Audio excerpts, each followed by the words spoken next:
असदुद्दीन ओवैसी और शशि थरूर, ये दो ऐसे राजनेता हैं जिनकी हर तरफ सराहना हो रही है, हर तरफ तारीफ हो रही है। और इसी बीच ये भी सवाल निकल कर आ रहा है कि ओवैसी और शशि थरूर की तारीफ आखिर क्यों जरूरी है, क्योंकि ये दोनों राजनेता उस सर्वदलीय प्रतिनिधि मंडल में शामिल हैं जो प्रतिनिधि मंडल विदेशों में जाकर भारत के ऑपरेशन सिंदूर की शौर्य गाथा सुना रहा है और पाकिस्तान को उसके आतंक के गढ़ के लिए बेनकाब कर रहा है। दुनिया भर में दोनों राजनेता घूम रहे हैं, सऊदी अरब, बहरीन, कुवैत, ये वो तमाम देश हैं जहां ओवैसी जा रहे हैं, और अमेरिका के जैसे देशों में, पनामा में, यहां पर शशि थरूर भारत की शौर्य गाथा को सुना रहे हैं। दोनों एक ऐसे राजनेता हैं, एक जिनकी पार्टी सरकार के हर फैसले के विरोध में खड़ी होती है, चाहे वो फैसला देश हित में भी क्यों ना लिया गया हो। शशि थरूर उनकी बात कर रहा हूं। और दूसरी तरफ एक ऐसे राजनेता है ओवैसी, जो खुद एक ऐसे राजनेता और जिनकी पार्टी आज तक सरकार के किसी फैसले पर शायद ही, मुझे लगता है कि कभी तारीफ करते हुए भी नजर आई हो या साथ देते नजर आई हो।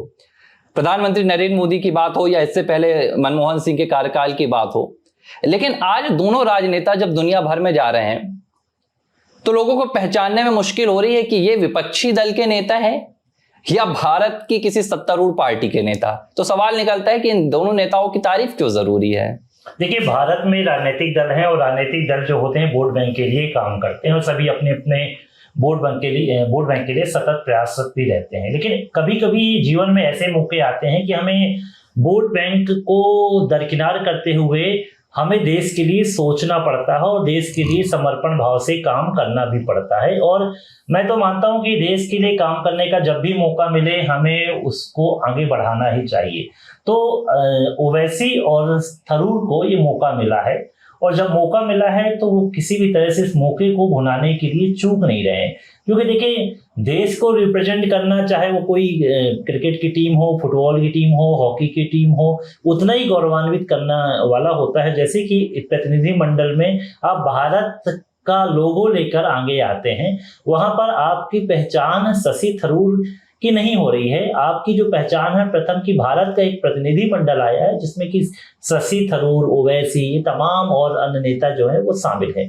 तो तारीफ एक ऐसी भी है कि उस प्रतिनिधि मंडल की जो गरिमा है, उसकी डिग्निटी को मेंटेन करने का जो काम कर रहे हैं ये दोनों ही राजनेता कर रहे हैं। और जिस तरह से वो भारत का पक्ष रख रहे हैं, देखिए हम ऐसा नहीं है कि किसी ऑपरेशन में कमियां नहीं होती हैं, ऑपरेशन में कमियां होती हैं, लेकिन हमें उन कमियों को बारे में हमारा विचार करने की आवश्यकता नहीं कि हमने कमी क्या छोड़ी और क्या बातें हुई। हमारा मकसद ये है कि हम किस तरह से आतंकवाद को बेनकाब कर दें, किस तरह से पाकिस्तान ने जो कायराना हरकत की थी उसको हम बेनकाब कर दें। इसी मसले को लेकर दोनों ही राजनेता जिस तरह से प्रहार कर रहे हैं, मुझे लगता है कि भारत की मिसाइल भी उतनी तेजी से प्रहार नहीं की होगी पाकिस्तान के, जितना ज्यादा इनकी जो शब्दवाणी है, जो शब्दवाणी का प्रहार चल रहा है ओवैसी और थरूर का, वो बहुत ज्यादा तकलीफ दे इस समय पाकिस्तान के लिए हो रहा है। तो मैं मानता हूं कि तारीफ इसलिए हो रही है क्योंकि वो बेनकाब कर रहे हैं और तार्किक शब्दों में अपनी बात रख रहे हैं, ऐसी तार्किक चीजें रख रहे हैं कि जिसका किसी प्रकार का जवाब देने की औकात ही नहीं है पाकिस्तान की। तो मैं कहता हूं कि दोनों ही राजनेताओं ने कमाल कर दिया है, इनकी हम प्रशंसा करने से थक नहीं रहे और लगातार कहीं ना कहीं इनके विषय जब भी आते हैं तो हम आपस में बैठ के चर्चा करने लगते हैं। क्यों चर्चा करने लगते हैं? इसके पीछे है कि चर्चा करने का हमारा वो नहीं है कोई कि एजेंडा कि हम चर्चा इनकी क्यों करें, देश की जनता इनकी चर्चा कर रही है। तो देश की जनता जब चर्चा करती है तो पत्रकारों को भी और विशेषज्ञ जो होते हैं इस मसले पर उनको भी चर्चा करना चाहिए और तारीफ करना चाहिए कि किस तरह से दो ऐसे राजनेता जिनकी दोनों की आइडियोलॉजी अलग अलग है, आइडियोलॉजी को अलग होने के बाद भी ये देश के लिए खड़े हुए हैं और अपना पूरा जो दमखम है वो दिखा रहे हैं। देखिए, पाकिस्तान के खिलाफ भारत की जो पूरी एक विचारधारा है जिस पर भारत टिका हुआ है, हम कहते हैं ना कि भारत विभिन्नता में एकता का सूचक है, भारत विभिन्नता में एकता की एक मजबूत तस्वीर दिखाता है। और आज आप देखिए कि सत्तारूढ़ जो सरकार है वो भारतीय जनता पार्टी की है, शशि थरूर हैं वो कांग्रेस के नेता हैं, ओवैसी जो हैं वो AIMIM के नेता हैं। और आप देखिए कि इन तीनों का आपस में विरोध रहता है। कांग्रेस पार्टी है जो कभी भी भारतीय जनता पार्टी के किसी भी फैसले का समर्थन नहीं करती है। AIMIM है जो ना तो भारतीय जनता पार्टी का समर्थन करती है ना तो कांग्रेस पार्टी का समर्थन करती है।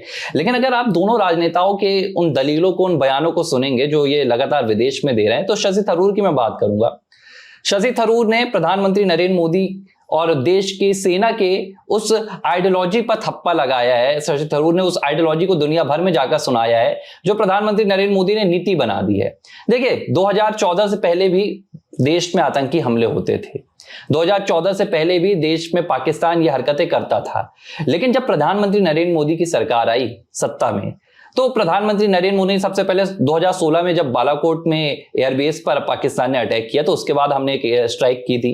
इसके बाद 2019 में जब पुलवामा की घटना आई तो फिर हमने एक स्ट्राइक की थी और पाक के जो तमाम आतंकी ठिकाने थे उनको निस्ते-नाबूद कर दिया था। तो भारत ने एक नीति बनाई कि अगर देश में कोई आतंकी घटना होगी तो उसका जवाब पाकिस्तान में घुसकर देगा, उसका जवाब भारत की सेना पाकिस्तान में घुसकर देगी, आतंकियों को चुन चुन कर मारेगी।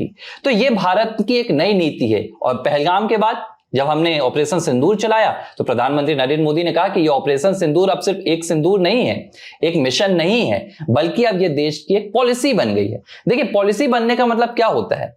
पॉलिसी किसी एक मिशन पर नहीं चलती है, किसी एक पर्टिकुलर टॉपिक पे नहीं चलती कि हाँ जब तक ये रहेगा तब तक ये रहेगा। पॉलिसी देश के लिए चलती है, चाहे वो कोई भी पॉलिसी हो। और इस वक्त देश की ये पॉलिसी बन गई है और शशि थरूर इस बात को जाकर अमेरिका में बताते हैं। शशि थरूर कहते हैं कि ये भारत अब उस सिद्धांत पर नहीं चलता है कि अगर आपके गाल पर किसी ने एक तमाचा मारा तो आप अपना दूसरा गाल भी आगे कर दीजिए। अब भारत बदल गया है। अगर आप भारत के गाल की तरफ देखेंगे भी तो हम आपको घर के भीतर घुसकर मारेंगे। तो देखिए एक पार्टी है जो ऑपरेशन सिंदूर पर सवाल उठा रही है, एक पार्टी है जो सेना पर सवाल उठा रही है, एक पार्टी है जो देश से जेट्स कितने गिराए गए हैं इस बात का सबूत मांग रही है, एक पार्टी है जो कह रही है कि अमेरिका ने सीज फायर करवा दिया है, एक पार्टी है जो कह रही है कि देश का प्रधानमंत्री झुक गया, और उसी पार्टी के एक नेता है शशि थरूर जो विदेशों में जाकर यह बात कह रहे हैं, जो भारत के रुतबे में लेश मात्र की कमी नहीं आने दे रहे हैं, जो भारत की महानता में लेश मात्र की धूल नहीं पड़ने दे रहे हैं। तो तारीफ तो होना लाजमी है ना कि आपको अपनी कोई परवाह नहीं है। आज शशि थरूर जिस लिहाज से कांग्रेस से विपरीत जाकर देश के लिए खड़े हो गए, उन्होंने तो अपना सब कुछ छोड़ दिया है। आज कांग्रेस पार्टी उन्हें कहीं से भी तवज्जो नहीं दे रही है, पार्टी के भीतर उन्हें कुछ नहीं मिलेगा, ये बात शशि थरूर जानते हैं। लेकिन तारीफ इसलिए हो रही है क्योंकि उन्होंने फैसला किया, उन्होंने निजी लाभ बनाम जो राष्ट्र का लाभ होता है उसमें उन्होंने राष्ट्र का लाभ चुन लिया। शशि थरूर आज इसलिए तारीफ के काबिल है और यही बात ओवैसी के साथ भी हो रही है। देखिए राष्ट्रहित सर्वोपरि है और जो राष्ट्रहित को लेकर आगे बढ़ेगा उसकी तारीफ वाजिब है। और ओवैसी और थरूर की तारीफ सिर्फ इसलिए ही हो रही है क्योंकि वो तारीफ तो कर ही रहे हैं साथ में, लेकिन जो जिस तरह से चेतावनी वो दे रहे हैं पाकिस्तान को, जिस तरह से बता रहे हैं कि पाकिस्तान में चल क्या रहा है, वो बताना जताना बेहद जरूरी है। क्योंकि जब पाकिस्तान भिखमंगा देश है, वो भीख मांगने उन देशों पे जाएगा जहां हमारा प्रतिनिधिमंडल गया, तो उनको पता होना चाहिए कि पाकिस्तान ने क्या हरकत की है। तो वो जो प्रतिनिधिमंडल होंगे वो बताएंगे आपके यहाँ के आतंकवाद खत्म हो गया, आप जो आतंकवादियों को पनाह दे रहे थे वो आपने खत्म कर दिया। देखिए कोई भी कहीं से भी आतंक से कोई व्यापार नहीं करना चाहता, किसी प्रकार का व्यवहार नहीं रखना चाहता।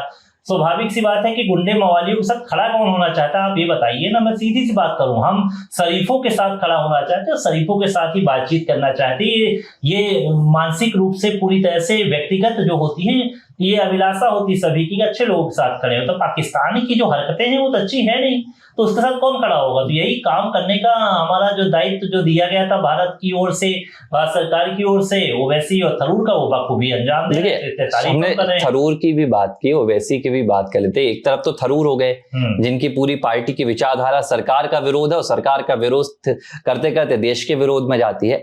अब आप देखिए कि जितने भी विपक्षी दल हैं भारत में, भारतीय जनता पार्टी को छोड़ दें तो तमाम विपक्षी दल, चाहे वो आम आदमी पार्टी हो, चाहे वो तृणमूल कांग्रेस हो ममता बनर्जी की, चाहे वो लालू प्रसाद यादव की आरजेडी हो, कांग्रेस हो, या ओवैसी की AIMIM हो, तमाम जो राजनीतिक दल हैं वो तमाम राजनीतिक दल तुष्टीकरण की राजनीति करते हैं जिसमें एक विशेष समुदाय को अपनी ओर आकर्षित करने की कोशिश होती है। देखिए इसमें कोई बुराई नहीं है, लेकिन बुराई तब हो जाती है जब इससे समाज का नुकसान होता है, इससे देश का नुकसान होता है, किसी ऐसे वोट बैंक की राजनीति बन जाती है। बावजूद इसके ओवैसी जो खुलकर पहलगाम की सच्चाई बता रहे हैं। इस बात को नजरअंदाज करते हुए कि हो सकता है उनके बयानों से उनका समुदाय आहत हो जाए, हो सकता है उनके बयानों से जो उनका वोट बैंक है वो आहत हो जाए, लेकिन उन्हें परवाह नहीं है। वो जाकर बताते हैं कि पहलगाम में नॉन हिंदूज को मारा गया, वो जाकर बताते हैं कि पहलगाम में कलमा पढ़ाया गया, पाकिस्तान इस्लाम का दुरुपयोग कर रहा है, पाकिस्तान का इस्लाम के साथ कोई लेना देना नहीं है, दुनिया के तमाम देशों में कह रहे हैं। तो इसीलिए मुझे लगता है कि इन दोनों नेताओं की आज खुलकर तारीफ हो रही है, क्योंकि इन्होंने अपना जो व्यक्तिगत स्वार्थ है वो पूरी तरह त्याग दिया है, राष्ट्र हित को आगे करा है। और मुझे लगता है कि जब राजनीति में राष्ट्र हित जुड़ जाता है तो इस तरह की तस्वीरें निकल कर आती हैं, और मुझे लगता है कि ऐसी तस्वीरें ही लोकतंत्र को मजबूत करती हैं। क्योंकि मुझे याद है कि 1995 में जब नरसिम्हा राव की सरकार में अटल बिहारी वाजपेयी को भेजा गया था यूएन में भारत का पक्ष रखने के लिए, तो अटल बिहारी वाजपेयी ने ना सिर्फ भारत का पक्ष रखा था बल्कि इसका पूरा क्रेडिट भी नरसिम्हा राव सरकार को दे दिया था। तो इस तरह की राजनीति भारत के लोकतंत्र को मजबूत करती है। वही काम आज प्रधानमंत्री नरेंद्र मोदी ने किया कि भाई जाइए, तमाम विपक्षी दलों को मौका दिया कि आप जाइए, आप भारत का पक्ष रखिए, क्योंकि अगर मैं भारत का पक्ष रखूंगा तो हो सकता है यहां पर लोग मुझे सरकार का एक अंग मानते हुए कह सकते हैं कि ये तो मैं सरकार में हूं इसलिए कर रहा हूं, लेकिन जब आप रखेंगे पक्ष तो दुनिया समझेगी कि ये किसी राजनीतिक दल का एजेंडा नहीं है, ये किसी सरकार का नहीं, ये भारत का एजेंडा है। और शायद यही वजह है कि आज ओवैसी और थरूर तमाम भारतवासियों की जुबान पर हैं। ABC हिंदी न्यूज, आज ही जुड़िए हर खबर के साथ।